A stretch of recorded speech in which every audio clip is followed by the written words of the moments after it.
अगर तुम चाहते हो कि कोई तुम्हारी तरफ बिना जोर से खींचे मगर खुद ही आए, तो ये वीडियो तुम्हारे लिए है। ये तरीका धुंधला नहीं है, ये खेल नहीं है, ये विज्ञान और एथिक्स का मेल है। देखो और सीखो और बताओ क्या हुआ। अगर तुम किसी से अट्रैक्शन बढ़ाना चाहते हो तो नीचे कमेंट में सिर्फ एक लाइन में अपनी सबसे बड़ी दिक्कत लिखो। मैं हर हफ्ते कुछ कमेंट्स का जवाब दूंगा। मैं तुम्हें आज 7 ऐसी चीजें बताऊंगा जो नेचुरली काम करती हैं। कोई स्टिंग ऑपरेशन नहीं, कोई गैम नहीं, सिर्फ सच्ची साइकोलॉजी और प्रैक्टिस। इन्हें अपनाओ और फर्क खुद देखो।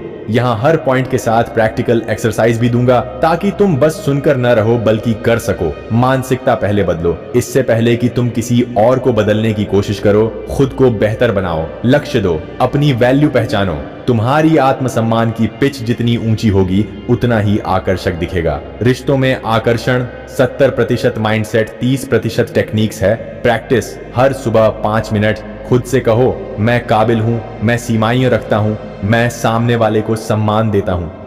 स्पष्टता और इंटेंशन। लोग अनिश्चितता से डरते हैं और शांति चाहते हैं। तुम्हारा इंटेंशन साफ होना चाहिए। क्या तुम कनेक्ट करना चाहते हो या सिर्फ फंसाना चाहते हो? इंटेंशन साफ होने से बातें नेचुरल लगती हैं। एक सच्चा इंटेंशन ऑडियो नहीं लिखता, यह बिहेवियर बन जाता है। प्रैक्टिकल। अगर तुम मिले हो तो एक सीधी लाइन कहो, मैंने तुमसे बात करके अच्छा महसूस किया। ये छोटी बात भरोसा और ईमानदारी बनाती है।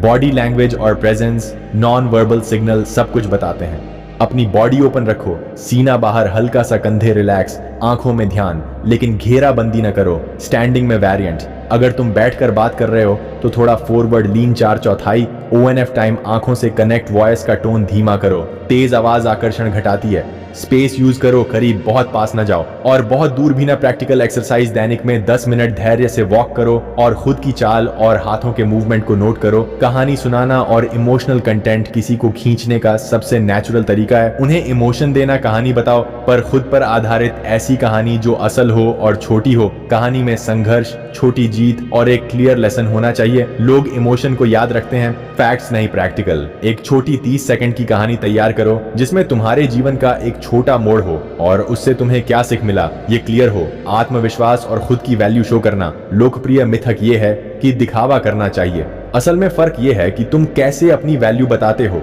बिना घमंड के अपनी स्किल्स को कंटेक्स्ट में रखो। जैसे मैंने ये सीखा ताकि मैं दूसरों की मदद कर सकूं। वैल्यू दिखाने का तरीका कॉन्वर्सेशनल, हम्बल और बेदाग होना चाहिए। प्रैक्टिकल। 3 छोटी बातें नोट करो जो तुम में अलग हैं और बातचीत में सिर्फ एक ही समय पर उनका जिक्र करो ताकि दिखावा न लगे। जिज्ञासा और सुनने की कला। सबसे आकर्षक लोग सबसे अच्छे सुनने वाले होते हैं। लोगों को अपने बारे में बोलना पसंद है, इसलिए खुलकर पूछो और फिर ध्यान से सुनो। सुनते समय मान्य करो उनकी भावनाओं को। रिपीट करो कुंजी वाक्यांश और फिर सवाल बढ़ाओ। प्रैक्टिकल। हर बातचीत में कम से कम 3 खुली क्वेश्चन पूछो और हर बार 80% समय सुनो, 20% बोलो। इमोशनल रेसिप्रोसिटी और स्मॉल फेवर्स। मानव मस्तिष्क रेसिप्रोसिटी से जुड़ा है। जब तुम किसी की मदद करते हो बिना अपेक्षा के तो वे आसानी से कनेक्ट कर लेते हैं। छोटी अच्छी चीजें जैसे छोटा गिफ्ट, समय देना या जेन्युइन अप्रिसिएशन काम करती हैं, पर ध्यान रखना ये ट्रांजैक्शनल न लगे। प्रैक्टिकल। हफ्ते में एक बार कोई छोटी मदद करो बिना दिखावे के और फिर नोट करो। फाइलिंग, सोशल प्रूफ और वोट ऑफ कैरिडोर। लोग समूह के संकेतों पर ध्यान देते हैं। अगर तुम्हारे आसपास लोग तुम्हें रेस्पेक्ट करते दिखें तो नया इंसान भी देखेगा, पर नकली सोशल प्रूफ मत बनाओ, यह उल्टा कर देगा। प्रैक्टिकल। सोशल सर्कल में धीरे धीरे अपनी प्रेजेंस बढ़ाओ, असली कनेक्शन बनाओ। सीमा बनाना और नो कहना सीखो। सीमाएं आकर्षक बनाती हैं क्योंकि वे दिखाती हैं कि तुम्हारी वैल्यू सीमित है। किसी के हर छोटे स्पेशल रिक्वेस्ट पर हाँ कहना तुम्हारी वैल्यू घटाता है। रामबाण तरीका है, विनम्र पर दृढ़ ना कहना। प्रैक्टिकल। अभी से रोजाना एक छोटी बात पर ना कहना प्रैक्टिस करो ताकि यह नेचुरल लगे। माइक्रो इंगेज और फॉलोअप। किसी को आकर्षित करना लंबी प्रक्रिया है ना, कि एक ट्रिक छोटी छोटी मैसेजिंग टेक्निक्स जैसे क्लियर फॉलोअप, टाइम्ड मैसेज और वैल्यू फर्स्ट मैसेज काम करते हैं, पर इन्हें स्पैम या कंट्रोल के रूप में मत करो। प्रैक्टिकल। पहला मैसेज सादा और वैल्यू ओरिएंटेड हो, दूसरा 48 घंटे बाद हो और तीसरा तभी जब रेस्पॉन्स आए।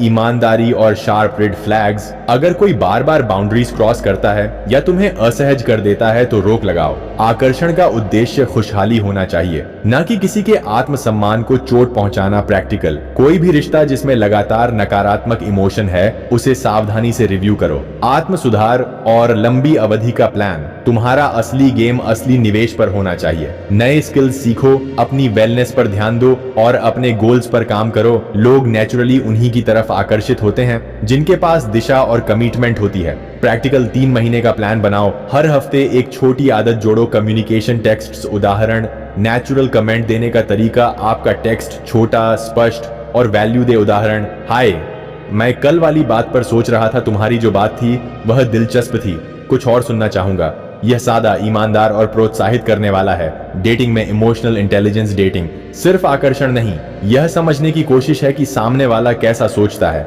इंटेलिजेंस से पूछो उनकी जरूरतें क्या हैं और खुद की सीमाएं बताओ। इमोशनल इंटेलिजेंस से रिश्ते टिकते हैं। प्रैक्टिकल हर पहली डेट पर 3 मूड चेक प्रश्न रखो, जैसे आज तुम्हारा मूड कैसा है। गलत चीजें जो मत करो। नो लिस्ट, छल, झूठ, गैस लाइटिंग और सेंसिटिव जानकारी का दुरुपयोग। ये चीजें तुरंत रिश्ते को तोड़ देंगी और तुम्हें गलत राह पर ले जाएंगी। रिश्ते में साफगोई ज्यादा मजबूत होती है। माप और रिव्यू तुम्हारे प्रयासों का रिजल्ट। नापो लोगों की प्रतिक्रियाएं, बातचीत की इंटेंसिटी और मिलने की फ्रीक्वेंसी नोट करो। अगर कुछ काम नहीं कर रहा तो बदलो। प्रैक्टिकल हर महीने अपने कनेक्शंस की लिस्ट चेक करो। कौन बढ़ा, कौन घटा और क्यों ये थे।